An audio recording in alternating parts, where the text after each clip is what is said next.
Thanks so much. Thanks for that introduction. What I thought of doing here is really to open up the risk space a bit. There's a lot of talk about geopolitical risk these days, and with good reason, of course. Russia's war of aggression on Ukraine sort of incited a lot of geopolitical risk into our system. But I think there's another type of risk, another type of political risk, which is much less talked about, and that's geoeconomic risk. And these are geopolitics and geoeconomics, even though they are often conflated as terms, they are different animals. We can think of geopolitics as earthquakes. It's something sudden that happens. It's very difficult to prepare. It's difficult to foresee an earthquake. We know that an earthquake will happen at some time, but we don't know when. And there's quite a little we can do about it, actually. We can try to build a strong foundation for our house. We can have contingency plans. But it's sort of exogenous to us. We can't affect it very much. Earthquakes will come and go, and they're bound to time and place. A Chinese invasion of Taiwan would be an earthquake, a political earthquake, which would ignite geopolitical risk. And we know that there are hotspots on the Korean Peninsula. We have a war in the Middle East now as well, and of course the Russian war in Ukraine. But those are still sort of bound to time and place, right? And they don't necessarily affect the entire international system. Now, the rise of geoeconomics is more like climate change. It affects everybody. It comes creepingly, little by little, and it affects everybody. And we can actually do quite a lot about it if we want to. So what we need to start recognizing better is really geoeconomic risks, which are much, much less talked about these days. And they have to do with the fact that the logic of global economic relations is changing completely. It used to be the case that policymakers thought that economic interdependence was a very good thing, that it created efficiency in the economy, its specialization, it made for more peaceful relations international system. That view is out of the window. Policymakers these days look at economic interdependencies, seeing risks and vulnerabilities, and they want to wean themselves off these interdependencies, which is why there's a lot of talk about in the EU on strategic autonomy. There's a lot of new instruments strengthening EU's strategic autonomy, economic autonomy. It's about self-sufficiency. It's about import tariffs. We have Donald Trump coming into office soon. There will be very little talk about economic interdependencies and strengthening economic interdependence. It's the contrary, right? And that's also why there's less focus on economic efficiency. It's much more focused now on economic resilience and strengthening economic resilience. So strengthening our national economic systems. De-risking. Everybody wants to de-risk away from China now, not being dependent on China. We want to de-risk away from all the sort of economic interdependencies that we had got used to, right? And economic security has become a major focus of national security even. This is a very, very different economic agenda from a few years back, and it changes completely the way the international system, international economy is functioning. And for this, we need a set of new lenses to understand what's happening here. Because traditional market economics is not really fit for the task. Traditional market economics does not talk about resilience or economic security. So the economic agenda that we have today is not an agenda of market economics. It's an agenda of geoeconomics. We need to put on our geoeconomic lenses to understand economic policy making of today. So that's what I thought of doing here a bit, to walk us through a bit what geoeconomics is about. A question: who has been the most important economic policymaker in the United States during the Biden administration? I'll answer it for you. It has been Jake Sullivan. And who is Jake Sullivan? He's not an economist. He's not even in a traditional economic role in the Biden administration. He's the national security advisor to Joe Biden. He's the one that has been setting Biden's economic agenda to a large extent. He's the one that has launched what we call now the Washington Consensus 2.0. Washington Consensus 1.0 was a free trade agenda. It was launched in the 1980s. IMF and the World Bank followed it to a large extent. It was about freeing up trade, freeing up economic flows, global flows, data, trade, finance, people, so on and forth.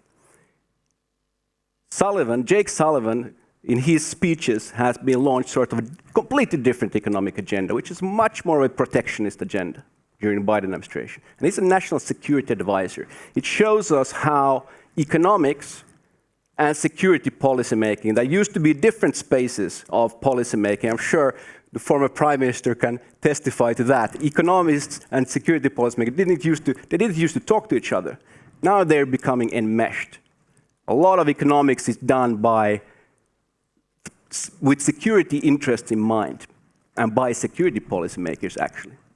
And that completely changes our international economic environment, and that's also because of that, the international business and banking environment as well.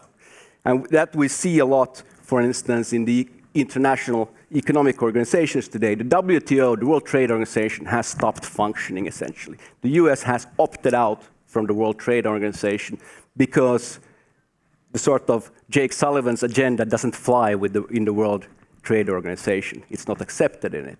So US opts out. It's not functioning at the moment. So we see that the norms, rules that have been governing the international economic system has changed completely. I'll be looking at three major trends that comes with this rise of geoeconomics, which comes with a lot of risks. The first is what I call the weaponization of the economy. So economic policy is seen now as a strategic weapon. We've never seen so much economic sanctions in the world history as being in place right now. There's been a lot of sanctions invasion. We see China using more and more sanctions, and we will see more of it. We know that China is preparing a new sanctions framework, actually. So and China can very effectively use sanctions, trade sanctions especially, because it's so central in the world trade today. We see that companies are being used for espionage. We probably never had as much industrial espionage in world history as we have today. And there's the purposeful use of corruption, so especially Chinese, Russian actors, purposely trying to corrupt European economic actors in order to get influence into Europe through these actors. Strategic corruption is a major thing today. So corporate vulnerability to sanctions, corruptions, espionage is severely increasing, and it will be increasing come Donald Trump into office as well, especially in the sanctions space. Because of this weaponization of economic policy making, we also see a securitization of economic policy. So we have to start to secure our own economy from that weaponization of economic policy making. That means that we have a host of new economic instruments that have been taken into play and that we can read about in Financial Times every second day or every day these days. We have investment screening mechanisms. You're not free to invest anywhere anymore, especially in sensitive strategic sectors. Investments are being screened and possibly blocked. We have a lot of export controls these days, of course, especially high technology export controls. R&D cooperation restrictions. Companies are not anymore free to cooperate in R&D with any actor whatsoever. It's being monitored and blocked sometimes, and we will see more of it. Data localization regulations. We have, of course, all the reshoring, ally shoring, friend shoring, subsidies and policies. State trying to intervene with the organization of supply chains. And we have a major comeback of industrial policy, the IRA package in the US, CHIPS Act, and so on and forth. So broader state intervention in the economy because of security reasons. And the final trend that then is an outcome of the weaponization and the securitization trend, we see what I call a balkanization of global economic networks, a fragmentation. right? So we see the disintegration of the formerly global economic networks into smaller ecosystems. So we have a decoupling of global value and supply chains, especially in the technology areas, but we're starting to see it in other sectors now as well. We have a fierce competition over technical standards in the international standard setting regimes. Those are the regimes where market actors have been deciding over, for instance, that I can use my master's card around the world, or my mobile phone around the world. So the technical standards for all new technologies. New technologies need to be standardized. It used to be a pretty easy thing in the standard setting regime. Not easy anymore. Now it's really difficult. States are competing over these standards, and we will see more disintegrating of technical standards. Reglobalization. We see a lot of signs already of pretty heavy reglobalization around more regional networks, splintering into more regional networks. Where does this take us? Well, it takes us to a completely different economic model, in fact. I've here drawn three different economic models. On the one hand, we have the market economy or market capitalism. That's our traditional economic model, where the state tries to intervene in the economy in a very limited way. And when the state intervenes in the economy, it's for economic reasons. It's for correcting a market failure. It's for inducing more market efficiency to create more economic growth. Now, on the other hand, we have the Chinese model there on the other side. That's the state capitalist model. In the Chinese model, the state intervenes broadly in all economic sectors. And it does so not necessarily for economic reasons, but it intervenes for very political reasons, because the Chinese regime is afraid of two independent economic actors. When Jack Ma became too strong, he had to go into exile. The Chinese regime wants to control the economy, the whole economy, right?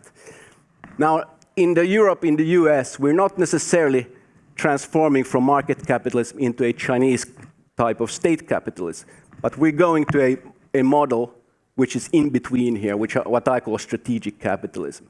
That's a model where the state intervenes heavily in certain strategic sectors of the economy, because those sectors, high technology, critical infrastructure, data, strategic technologies, infrastructure, those are so important. They come with so much security interest as well, that the state wants to control them more heavily. And that's what we're seeing now. So a lot of intervention in certain strategic sectors of the economy, other sectors which are not strategic, laissez-faire. Their sort of market capitalism can go on. So this is a sort of a model in between market and state capitalism. I would argue that the US is already there in many ways. The US has transformed into a state capitalist system. In the EU, we're strongly going there in that direction as well. Here's just a bit more about how, when comparing market with strategic capital. We see that there are very, very different models, in fact. Market capitalism, the idea is that for trade, capital, resources, data to flow freely. In strategic capitalist flow control, there will become a lot of friction in these global flows of trade, capital, and so on. And major actors will start to try to control those flows. And by controlling those flows, you get a lot of power, right? This is a zero-sum game much more than before, which used to be a positive-sum game, when everybody sought that sort of gain and there was a lot of cooperation. Market interoperability, much less so. Now you segment market. Chinese markets go there and we don't touch them. Our US market is here, and European markets and so on and forth. We're moving from just-in-time production or national or supply chain into just-in-case supply chains and that sort of things. Import substitution, state capital, those are the drivers of the growth engines in this model, not private capital and exports anymore. Completely different model. Now, the impact on corporate supply chains are quite heavy, of course, from this transformation, and they come with a lot of risks. in many areas. Market access, we see more no-go markets that limit business development perspectives. Russia has, of course, already become a no-go market. China, in many respects, is becoming a no-go market. We see the risk of stranded assets. That risk also already blew up in our face in Russia, of course. We have a crowding out effect due to this made in America, made in India, made in China policies. Technology development transfer. Loss of critical technology partners. We can't do technology cooperation anymore with, for instance, a lot of Chinese actors that we used to cooperate with. We lose a lot of technology know-how that way. We can't cooperate with Russian anymore either, not with Iran, and this will probably go on. The risk of being caught in digital and data traps. China requires us to store data, and in China we can't easily take it out from there. Outbound investment screening, I already talked about. Sourcing of raw materials. Of course, we've seen significantly increasing price fluctuations due also to the geopolitics of Russia and so on. Loss of access to critical raw materials. We already lost access to gas, to natural gas from Russia. We might lose access to very critical minerals because China controls a lot of those rare earth minerals, and they are starting to use them as sanctions. Risk of increasing dependence on a few suppliers increases, of course, when we can't source from certain countries. The risk of, when it comes to access of talents, we lose access to critical expertise because of this balkanization of the world economy, when we can't source talent either from anywhere anymore. Growing risk of espionage, I already talked about.